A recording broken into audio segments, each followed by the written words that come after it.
Countdown.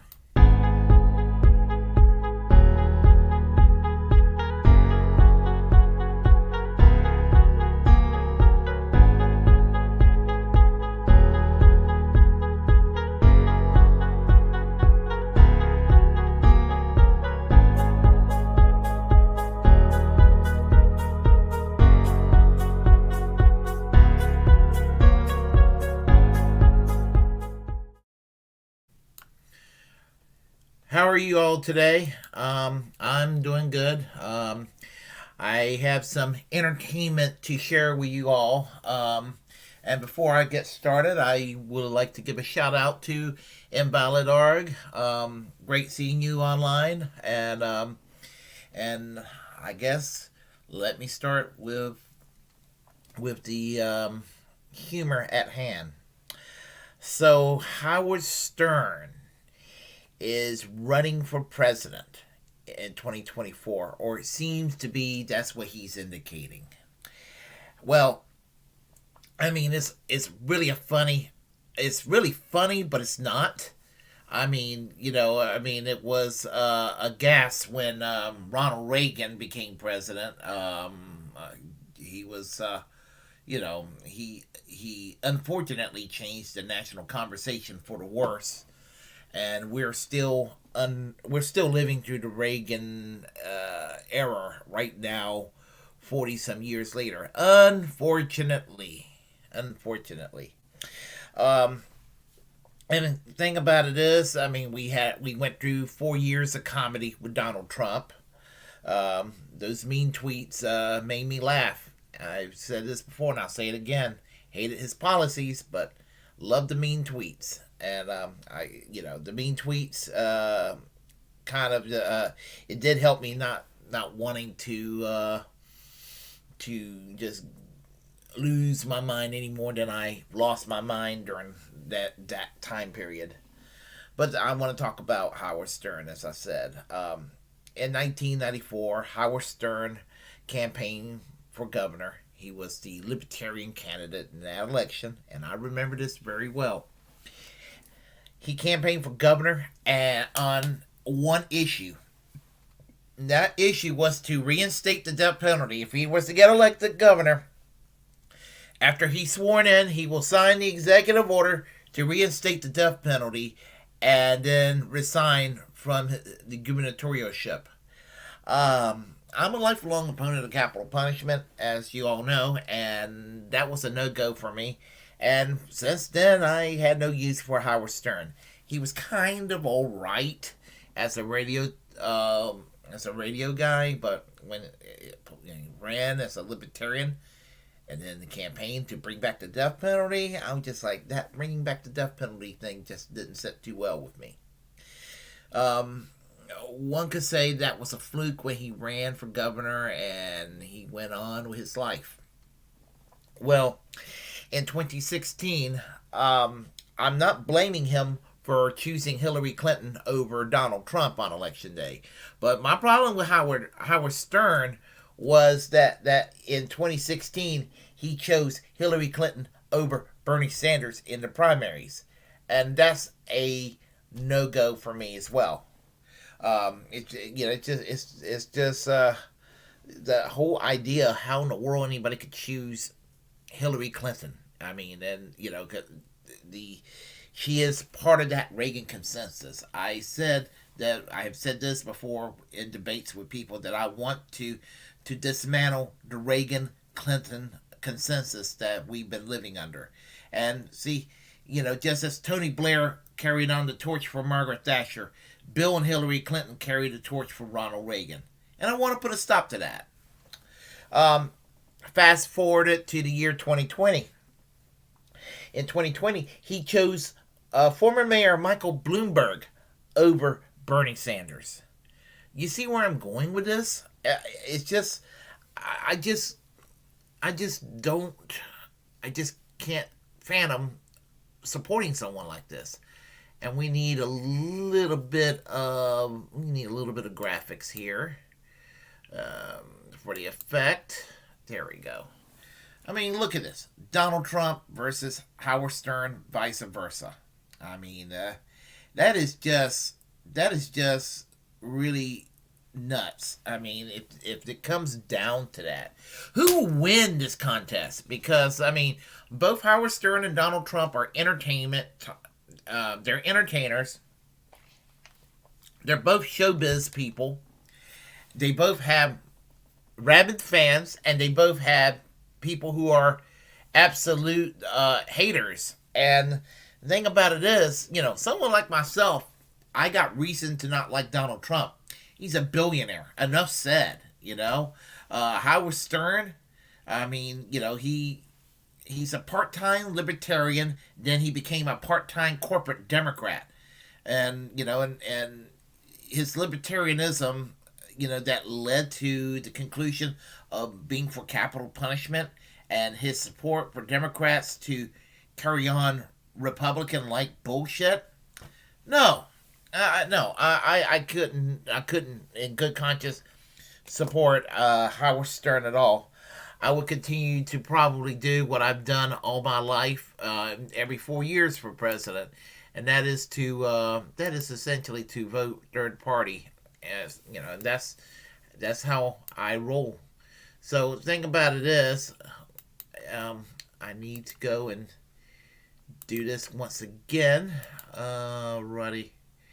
I tell you who I'll be all right with. If we got to have celebrities, if we have to have a celebrity running for president, this guy, Jesse Ventura. And I'll tell you why of Jesse Ventura presidential campaign would have me excited.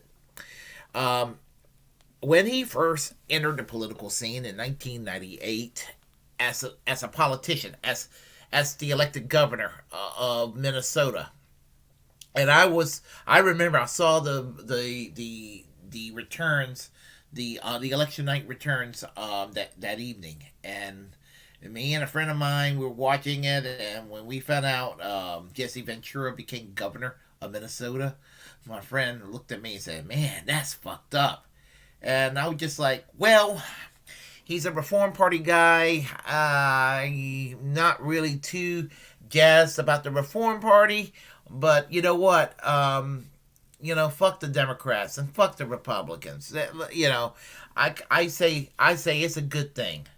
Well, he came from initially a kind of a libertarian centrist libertarian perspective.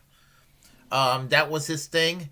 And while he became governor, a friend of mine who lived in Minnesota, uh, a gay friend of mine, told me how wonderful Jesse Ventura was as the governor of that state. That LBGT protections were extended by law, and he pushed forward to that. He expanded public services in the um, in the state, and overall, kind of ran the state in a very social democratic manner. And so, um, what happened is with the Reform Party, when Pat Buchanan became the presidential candidate in 2000, Jesse Ventura left the Reform Party, and he was kind of out in the political wilderness for many years. Over the years, the only thing I would say was a problem with Jesse Ventura, and I'm going to get back to Howard Stern in a minute. But the problem with Jesse Ventura is he tends to kind of tamper a little bit too much with conspiracy theories, and which there are some things that we need to know that's behind the scenes, some bad people, bad characters, or what have you. I mean, there is a healthy dose of that, but some things he carried a little bit too far. But I still have an overall good opinion of Jesse Ventura, and he's developed quite a good anti-capitalist ideology. He's anti-war, which I kind of like him in the sense that he kind of represents an anti-capitalist, anti-war, anti-imperialist, pro-free speech left. that's in very much in need. And actually, at this point, since Bernie Sanders is behaving almost too much like a Democrat for my liking, I would say that Jesse Ventura is to the left of Bernie Sanders, and I approve. And so, if if Howard Stern and Donald Trump got to run for president in 2024, let's go and make it interesting. Let's have Jesse Ventura be there running too. Green Party, People's Party, Independent, Socialist Party. It doesn't matter. But I think that we need someone like Jesse Ventura. He will have my 100% support. Jesse Ventura, Cornel West as his running mate. How's that? How's that? That's what I like. I like the idea of a Jesse Ventura, Cornel West ticket. I think that's very much in need. So anyway, I just wanted to float this out and actually have a little bit of fun over the prospects of Howard Stern running for president. It certainly would not be a boring race. And I would say there's one thing that has happened in the last few years. Around 2016, and it's really weird because all my life I've been very political, and the presidential race to me is kind of like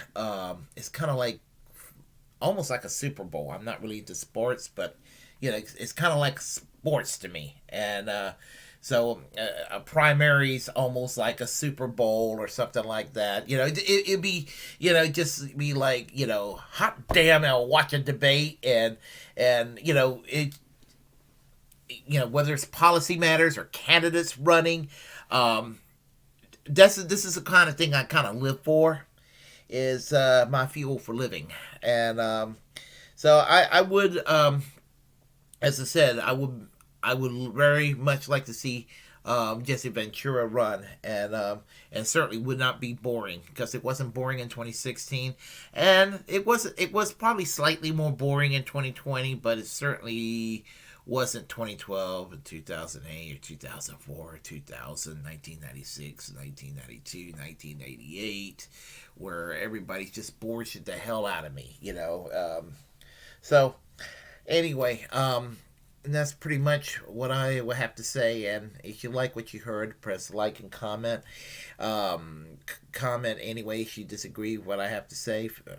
Share the content on this channel. It's a First Amendment absolutist. It's my duty to inform you to create your own platform and utilize it, because we're, in fact, the muckrakers of our time. Hit that subscribe button. Hit that notification bell. And want to give a shout out once again to Invalid.org. Great to see you here. Les Bones, once again, it's great seeing you here too. Let's see who else was on this chat line. I saw one other person. Taylor Coles, glad to see you here. Certainly glad to see you here, and I'm going to go and conclude with a little bit of closing music, and I will be glad to continue the conversation for a few minutes, and then I'll probably log off and end up going to bed, because I work graveyard shift. So hold tight here, and we will have, oh my goodness, we will have some music, because that's what I like to do each week. Have something different to play for you all. All right, let me do this, and I will have a conversation real brief with y'all afterwards, as I said, and then I'm gonna sign off.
Okay. And let's see. I'll comment real quick, and then, as I said, I'm gonna sign off. Let's see what we have here. I'm gonna go and look through here. All right. Let's see. Yeah. All right. Let's see. Okay. Let's see here. Yeah. Howard Stern is definitely a Hillary Clinton supporter. That's a no go for me. If Jesse ran in the Democratic Party, he'd have a shot. Running third party would be harder, but if anybody can win the presidency as a third party in this day and age, it's Jesse. Yeah, the Democratic parties is they will just do to him what they did to Bernie Sanders, um, and what they did to Nina Turner um, this past summer. So what they did to Bernie Sanders in 2016, 2020, and what they did to Nina Turner this past summer, they would do that to Jesse Ventura. Remember, Jesse Ventura got fired from MSNBC around the time the Iraq War came out. Let's see, Jesse does research and cites his source, so I'm giving him more leeway than let's say Alex Jones. Well, that's definitely a given about Alex Jones. I mean, because Alex Jones is fucking crazy. I mean, at least he's funny. I mean, I never got mad at Alex Jones. I just disagree with Alex Jones most of the time. Once in a while, he may say something accurate, like he did oppose George W. Bush uh, during the Bush Cheney era. Yeah, so Stop Clock gets the right time twice a day. Jesse Ventura and Cornel West in 2024. I'm sold on that ticket. Me too. I just like the sound of it. I really do. I really do. Let's see. And right now, I guess I will sign off. So, everybody, take care. See y'all later.